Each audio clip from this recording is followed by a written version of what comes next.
Hello parents and welcome back to my channel. आज मैं newborn babies के sleeping के बारे में 5 ऐसी बातें बताने वाली हूँ जो कि काफ़ी इंटरेस्टिंग है और आप लोगों के लिए जानना भी बहुत ज़्यादा ज़रूरी है। यूजुअली न्यूबॉर्न बेबीज़ जो है वो दिन में 14 से 16 घंटे तक सोते हैं और उनके लिए सोना भी ज़रूरी है क्योंकि जितना बच्चे सोएंगे उनकी ग्रोथ और डेवलपमेंट उतना ही अच्छे से होगा। तो इसीलिए न्यूबॉर्न बेबीज़ जितना सोएंगे उतना ही उनके लिए अच्छा है। बट न्यूबॉर्न बेबीज़ के सोने के बारे में काफ़ी इंटरेस्टिंग बातें हैं जो मैं आज इस वीडियो में आप लोगों को बताने वाली हूँ, जो कि आप लोगों के लिए जानना भी ज़रूरी है। तो वीडियो काफ़ी इंटरेस्टिंग है, बिना स्किप किए एंड तक देखिएगा। पसंद आने पर लाइक ज़रूर कर दीजिएगा और मेरे चैनल को भी सब्सक्राइब कर लीजिएगा। तो चलिए आज का वीडियो शुरू करते हैं। न्यूबॉर्न बेबीज के स्लीपिंग से रिलेटेड सबसे पहला इंटरेस्टिंग बात जो मैं आप लोगों को बताने वाली हूँ वो ये है कि कुछ न्यूबॉर्न बेबीज जो है वो पूरा दिन सोते हैं और पूरी रात जगते हैं, और ये मेरी बेटी ही है।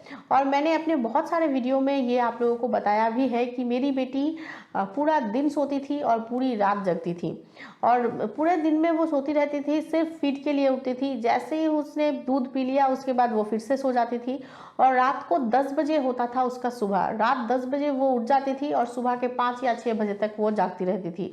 और सिर्फ जागती रहती थी ऐसा नहीं है, उसके साथ किसी न किसी को खेलना भी पड़ेगा। और तब विंटर सीजन था, बट फिर भी पूरी रात किसी न किसी को जगना पड़ता था ताकि उसके साथ कोई ना कोई खेल सके। और वो बेड पे भी नहीं सोती थी, हमेशा लैप में रहती थी। तो ये मेरे साथ हुआ है, इसीलिए मैं बोल रही हूँ कि ये बिल्कुल नॉर्मल है। अगर आपके बच्चे के साथ भी ऐसा होता है कि आपका बच्चा पूरा दिन सोता है, सिर्फ फीड के लिए उठता है और पूरी रात जगता है, तो ये बिल्कुल नॉर्मल बात है। इसके लिए चिंता करने की बिल्कुल भी ज़रूरत नहीं है। जैसे जैसे बच्चे का एज बढ़ता जाएगा वैसे वैसे ये प्रॉब्लम जो है वो अपने आप सॉल्व हो जाएगा। एक्चुअली होता क्या है कि न्यूबॉर्न बेबीज़ को दिन या रात के बीच का जो फ़र्क है वो पता नहीं चलता है, और शायद दिन में इतना ज़्यादा शोर होता है और इतना ज़्यादा आवाज़ होता है, ये शायद न्यूबॉर्न बेबीज़ को पसंद नहीं आता है, जिस वजह से बेबीज़ जो है वो दिन में सोते रहते हैं और रात को शांत एटमॉस्फेयर में वो जगते हैं ताकि वो चारों तरफ देख सके, आपके साथ खेल सके, बातें कर सके। तो हो सकता है यही रीज़न है कि वो दिन में सोते हैं और रात को जगते हैं। तो अगर आपके बच्चे के साथ ऐसा हो रहा है और आप सोच रहे हो कि ऐसा क्यों है, तो मैं बोलूँगी डोंट वरी, ये बिल्कुल नॉर्मल है। मेरे साथ ऐसा हुआ है। मेरी बेटी भी पूरे 5 या 6 महीने तक पूरा दिन सोती थी और पूरी रात जगती थी। 6 महीने के बाद ये जो प्रॉब्लम है वो अपने आप सॉल्व हो गया था। तो जैसे जैसे बच्चे का एज बढ़ता जाएगा ये प्रॉब्लम जो है वो अपने आप सॉल्व हो जाएगा। डोंट वरी, ये बिल्कुल नॉर्मल है। न्यूबॉर्न बेबीज के स्लीपिंग से रिलेटेड इंटरेस्टिंग बातों में से एक बात यह भी है कि न्यूबॉर्न बेबीज का सोने का कोई टाइम नहीं होता है। मतलब कोई फिक्स टाइम नहीं होता है कि इसी टाइम पे आपका बच्चा सोएगा, इसी टाइम पे आपका बच्चा उठेगा। या तो फिर आप ये भी नहीं बोल सकते हैं कि मेरे बच्चे का अभी सोने का टाइम है। न्यूबॉर्न बेबीज के साथ ऐसा आप नहीं बोल सकते हैं। न्यूबॉर्न बेबीज का जब मन करता है तब वो सो जाते हैं, जब मन करता है तब वो उठ जाते हैं। कभी कभी 10 मिनट में उनका नींद कंप्लीट हो जाता है, कभी घंटों तक सोते हैं। तो आप नहीं बोल सकते हैं कि आपके बच्चे का फिक्स टाइम कौन सा है सोने का, क्योंकि न्यूबॉर्न बेबीज का सोने का कोई फिक्स टाइम नहीं होता है, कोई रूटीन नहीं होता है। ये रूटीन आपको धीरे धीरे लाना पड़ेगा। आफ्टर 6 मंथ या आफ्टर 1 ईयर ये रूटीन आपको सेट करना पड़ेगा कि अभी आपके बच्चे का सोने का टाइम है, अभी खाने का टाइम है। ये जो रूटीन है वो आपको बाद में सेट करना पड़ेगा जब आपका बच्चा थोड़ा बड़ा हो जाए तब।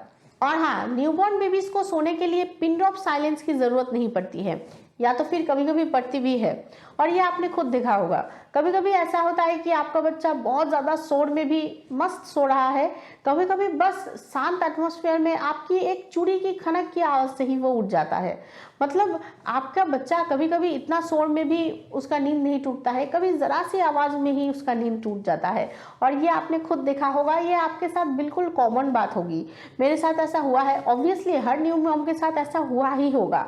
और ये काफ़ी इंटरेस्टिंग भी है। कभी कभी ऐसा होता है कि आप बच्चे को सुला रहे हो, पास में बहुत ज़्यादा आवाज़ आ रहा है, फिर भी आपका बच्चा अच्छे से सो गया। और कभी कभी शांत एटमॉस्फेयर है, कोई बात नहीं कर रहा है, लाइट आपने डिम कर दिया है और आप सुलाने की कोशिश कर रहे हो, फिर भी बच्चे बिल्कुल भी नहीं सोना चाहता है। कभी कभी बच्चा सोया हुआ है, उसके पास बैठ के आप बातें कर रहे हो, फिर भी उसका नींद नहीं टूटता है। और कभी कभी बस आपकी एक खनक या आपकी एक चूड़ी की आवाज़ से ही आपके बच्चे का नींद टूट जाता है। न्यू मॉम्स ने ये फेज़ ज़रूर किया होगा, मैंने बहुत फेस किया है ये फेज़। और ये फेज़ जो है वो काफ़ी इंटरेस्टिंग भी है और काफ़ी इरिटेटिंग भी है, क्योंकि आपको लगता है अरे इतना शोर में आप सो गए और बस इतनी सी आवाज़ में आप जग जाते हो। तो काफ़ी इंटरेस्टिंग भी है और काफ़ी इरिटेटिंग भी है, बट ये बिल्कुल नॉर्मल है। हाँ, आपके बच्चे को पिन ड्रॉप साइलेंस की ज़रूरत नहीं पड़ती है सोने के लिए, बट कभी कभी पड़ती भी है। और इंटरेस्टिंग बात यह है कि आपके बच्चे को सोने के लिए नरम गद्दे की भी ज़रूरत नहीं पड़ती है। मतलब आराम से मस्त सोने के लिए आपके बच्चे को नरम गद्दा ही चाहिए, ऐसा बिल्कुल भी नहीं है। आपका बच्चा आपके लैप में भी आराम से सो सकता है, या तो फिर आपके शोल्डर में सर रख के भी आपका बच्चा आराम से सो सकता है, या तो फिर स्ट्रॉलर में, बग्गी में, या तो फिर सिर्फ एक टॉवल के ऊपर भी आपका बच्चा आराम से सो सकता है। बच्चे को सुलाने के लिए आपको नरम गद्दा ही चाहिए या बच्चे को आराम से सोने के लिए नरम गद्दा ही चाहिए, ऐसा बिल्कुल भी नहीं है। आपका बच्चा कहीं पे भी आराम से सो सकता है। लेकिन इम्पॉर्टेंट बात यह है कि बच्चे को हमेशा एक फर्म सरफेस के ऊपर ही सुलाना चाहिए, जो उनके लिए बेस्ट होता है। और आपने ये भी देखा होगा कि बच्चे जो है वो नींद में है और अचानक से हंसने लग जाता है, या तो फिर नींद में ही अचानक से रोने लग जाता है, और ये बिल्कुल नॉर्मल बात है। एक्चुअली हम बड़े भी जब सपने देखते हैं तब हंसते हैं या रोते हैं, ठीक वैसे ही बच्चे भी सपने देखते हैं और उस वजह से हंसते हैं, कभी कभी रोने लग जाते हैं। और जब मेरी बेटी छोटी थी तब मैं उसको हमेशा देखती रहती थी, जब वो सोती थी ना मैं उसको ऐसे देखती थी कभी कभी, और वो हंसती थी तो मैं यही सोचती थी कि इसके दिमाग में कुछ तो चल रहा होगा जिस वजह से वो हंस रही है। तो काफ़ी क्यूट लगता है जब बच्चे सोते हुए हंसते हैं, या तो फिर रोते भी हैं तब भी क्यूट लगते हैं। तो आप कभी कभी ना ऐसे ही बस देख सकते हैं अपने बच्चे को। देखना मतलब आपके मन को बहुत शांति मिलता है, तो कभी कभी आप देख सकते हो। बट हाँ, ये चिंता करने की बिल्कुल भी बात नहीं है। अगर आपका बच्चा नींद में हंसता है या रोता है तो डोंट वरी, बिल्कुल नॉर्मल बात है, ऐसा होता है। और आप देख सकते हैं, काफ़ी इंटरेस्टिंग लगता है और काफ़ी क्यूट भी लगते हैं, और आपके मन को देखना एक अलग सी मतलब एक अलग एहसास भी मिलेगा, आपके मन को अलग से एक शांति भी मिलता है।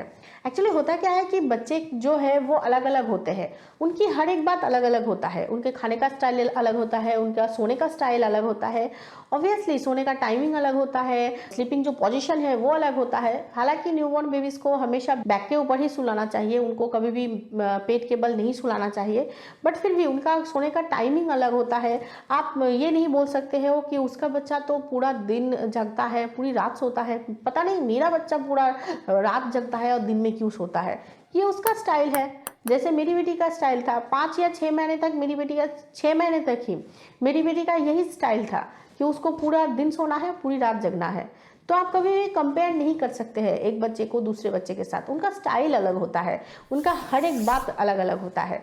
हाँ, आपका बेबी है, आप बस अपनी मदरहुड को एंजॉय कीजिए। बस आप देखना, अगर आप बिना कंपैरिजन के अपने मदरहुड को एंजॉय करेंगे तो आपको बहुत अच्छा लगेगा और आपका मन भी शांत रहेगा। तो बस ये थी न्यूबॉर्न बेबीज के स्लीपिंग से रिलेटेड कुछ इंटरेस्टिंग बातें। आई एम श्योर कि ये वीडियो आप लोगों को अच्छा लगा होगा, तो प्लीज़ इस वीडियो को एक लाइक ज़रूर कर दीजिएगा। मेरे चैनल को सब्सक्राइब करना बिल्कुल भी मत भूलिएगा, और प्लीज़ इस वीडियो को सबके साथ शेयर भी कर दीजिएगा। Thank you for watching.